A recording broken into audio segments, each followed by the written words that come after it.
L'homme, créature suprême de cette planète. Il a figé son corps dans l'éternité de la pierre, il a envoyé une image de lui au fin fond de la galaxie. Oula, les gars, non, on n'est pas ouf du tout en fait. L'être humain a un des pires corps du monde animal, plein d'incohérences biologiques et de défauts de fabrication. Donc, si vous êtes un savant fou qui veut faire naître un humain parfait, voilà sur quoi va falloir bosser.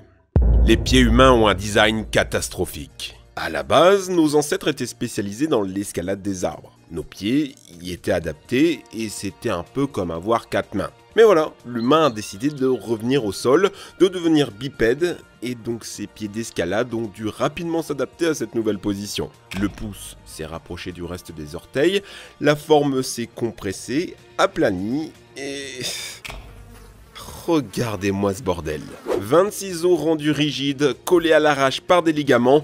On dirait moi qui essaye de réparer un truc avec du scotch. Quand on remonte plus haut, c'est pas mieux. Alors non, au niveau des os, ça va. Le fémur et le duo tibia-fibula sont capables de supporter jusqu'à 2300 kg de charge. Le souci, c'est plutôt leur jonction, le genou. Regardez-moi ce fratras de fluides, cartilage, tendons et morceaux d'os. Tout ça maintenu par 4 ligaments croisés tout fins qui vous permettent de rester debout. À cause de ça, le genou n'est pas du tout flexible sur le côté.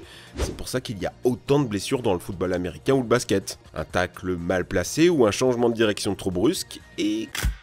rupture des ligaments croisés. Ce design des genoux n'est en plus pas pérenne. Pour séparer vos os, vous avez des sortes de coussins, le ménisque et les cartilages. Mais à force de marcher et avec l'âge, ça s'abîme, ça se dégrade et ça crée des douleurs. Ouais, vous avez de l'arthrose. Si la nature avait voulu qu'on soit bon coureur, fallait faire comme les autruches. Le fémur fusionné avec la cheville, 2 doigts pour s'équilibrer, avec 2 genoux décalés vers l'arrière pour mieux amortir le choc. Simple et efficace, c'est pas pour rien que les jambes artificielles des coureurs amputés ressemblent à ça. Maintenant, les autruches ont eu beaucoup plus de temps que nous, 65 millions d'années pour se spécialiser, ils ont eu le temps de peaufiner le prototype.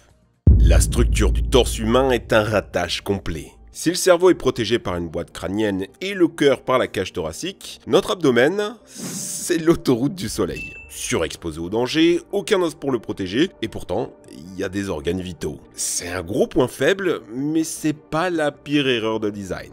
Car nous, humains, on a beau être bipèdes, on n'est pas fait pour tenir debout. On devrait normalement avoir une colonne vertébrale de chimpanzé, bien droite, légèrement en forme de C pour supporter les organes, là on serait nickel. Mais l'évolution a voulu nous rendre bien droit, ce qui a obligé à tout comprimer et prendre la forme d'un S. Il y a une courbure ici pour maintenir le poids de ta tête, et la lordose lombaire qui permet de garder l'équilibre. Vos problèmes de posture, c'est généralement à cause d'elle. Quand vous avez mal au dos, c'est généralement à cause d'elle. Le pire, c'est que les premiers humains bipèdes avaient une posture plus droite. Et en modélisant leur marche sur ordinateur, on s'est rendu compte que c'était 2 fois plus efficace que nous. Alors pourquoi ça a disparu? Eh bien parce que le modèle en S est plus efficace pour porter des choses lourdes sur de longues distances, ce qui devait être le cas de nos ancêtres et qui leur a permis de mieux survivre. Paradoxalement, vos hanches, elles, rétrécissent, parce que ça permet de courir plus vite. Donc d'un côté, le haut du corps s'optimise pour l'endurance et le port de charge, et le bas pour la vitesse. Et gros, tu peux pas tout faire en même temps, surtout que ça a une conséquence horrible. Tu enfanteras dans la douleur. Ouais, le bassin des femelles humaines est trop étroit. C'est pour ça que dans l'ancien temps, accoucher était la première cause de mortalité féminine. La grosse tête du bébé là, elle éclatait tout sur son passage. Et c'est pas normal. Quand on voit une vache, elle donne naissance comme si elle allait aux toilettes. La détente.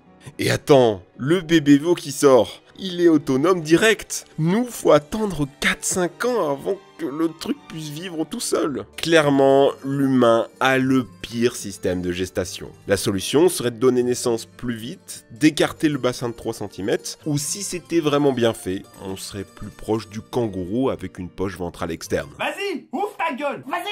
Ah oui, et les règles tous les mois. Le sang qui coule, la douleur, c'est une caractéristique humaine. Il n'y a quasi aucun autre animal qui a ça. Et a raison, c'est un énorme gâchis d'énergie, c'est une porte d'entrée pour les infections, et ça rend la femelle plus vulnérable. Il faudrait plutôt faire comme les autres espèces placentaires qui, au lieu de détruire et faire couler la muqueuse, vont la réabsorber, la recycler. Oui, mais j'ai déjà vu du sang chez ma chienne en chaleur. Ne vous trompez pas, ça n'a pas la même fonction que chez les humains. Ici, c'est une technique pour attirer les mâles. Alors pourquoi nous, on a ce système claqué ? L'explication évolutive, c'est qu'en fait, les humaines sont pas censées avoir leurs règles, puisqu'elles devraient être constamment enceintes. Bah ouais, nos cycles sont très courts et on peut ken tout le temps. C'est ce qu'on remarque dans la tribu des Dogons, très fertiles, où les femmes n'ont qu'une centaine de menstrues dans toute leur vie. Quelque part, les règles, c'est la flemme de notre organisme qui se dit « Oh, ça va, pourquoi optimiser?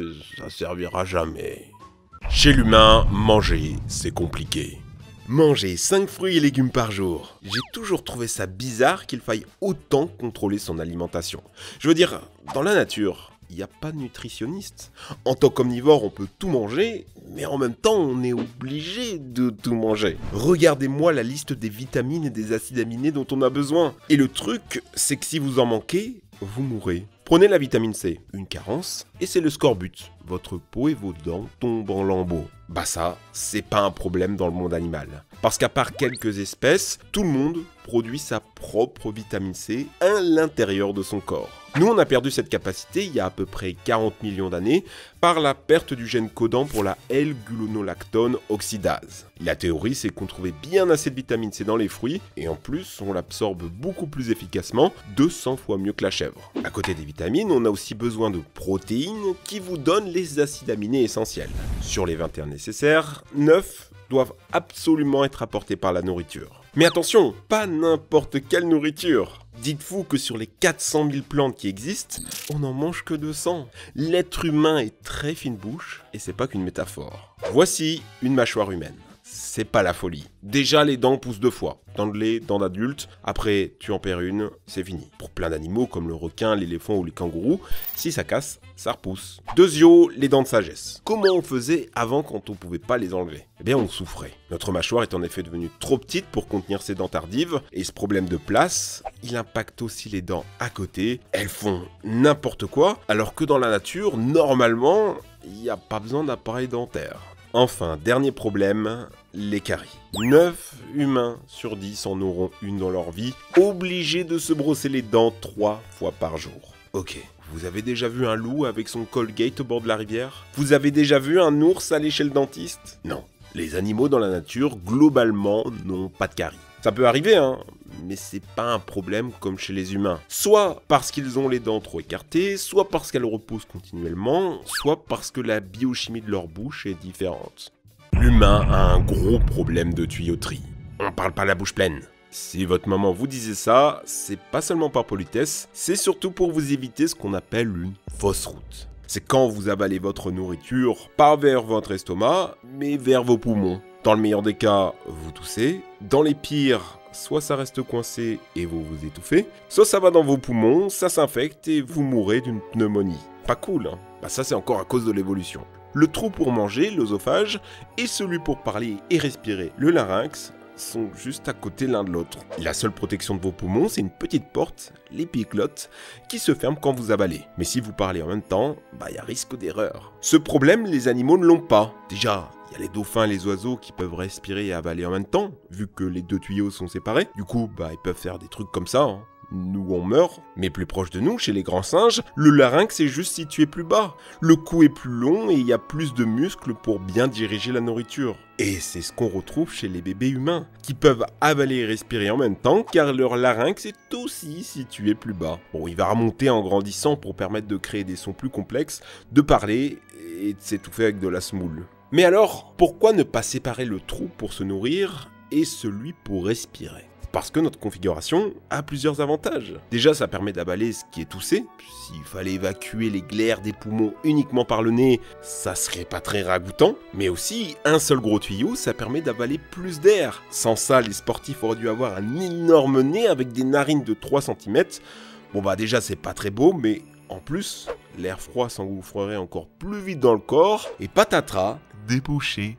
Bonne chance alors pour respirer. Quoique, que ce problème de nez bouché, c'est encore un problème de design humain. Nos sinus sont mal orientés, luttant contre la gravité, donc mal drainés, se bouchent, s'infectent. Un chien, lui, avec son crâne bien allongé, bien orienté, a beaucoup moins ce problème. Parmi les autres problèmes de tuyauterie de notre corps, on peut citer le nerf qui actionne vos mains, qui est littéralement en fleur de peau, pas protégé au niveau du coude, les voies urinaires qui décident de passer à travers la prostate au lieu d'en faire le tour, ce qui pose des problèmes en vieillissant quand la prostate gonfle, le diaphragme, un des muscles les plus importants du corps, qui est carrément percé pour laisser passer les tuyaux, et enfin le pire, l'incohérence suprême, une blague de biologiste, le nerf laryngé. Alors lui, il a décidé de faire un énorme détour et une boucle autour de l'aorte sans aucune bonne raison. Chez la girafe, c'est même critique, avec des neurones qui doivent faire plusieurs mètres de longueur. L'explication, c'est juste que le nerf s'est retrouvé coincé là par l'évolution, sans pouvoir revenir en arrière. Et ça, c'est l'idée la plus terrifiante. Il y a des imperfections qu'on ne pourra jamais corriger. On a pris ce chemin, on y reste, aucune mutation ne pourra nous faire revenir en arrière. L'exemple le plus fou, c'est nos yeux et ceux des animaux. Ils sont littéralement montés à l'envers. Les cellules qui captent la lumière sont dans le mauvais sens, ce qui provoque plein de soucis, allant d'une zone aveugle jusqu'au fait que plus de la moitié de la population mondiale doivent porter des lunettes. Pas ça, les pieuvres qui ont pris un autre chemin évolutif pour leurs yeux n'ont pas ce problème. Elles voient totalement, en plus haute résolution, plus de couleurs, plus rapidement, mais nous, on est coincé avec un système bancal que l'évolution essaye tant bien d'améliorer sans pouvoir totalement le changer. Alors, ça donne envie de tout recommencer, de recoder l'humain depuis zéro, mais non, à part en rêve, nous n'avons pas d'autre choix que de nous accepter tel qu'on est, tous imparfaits.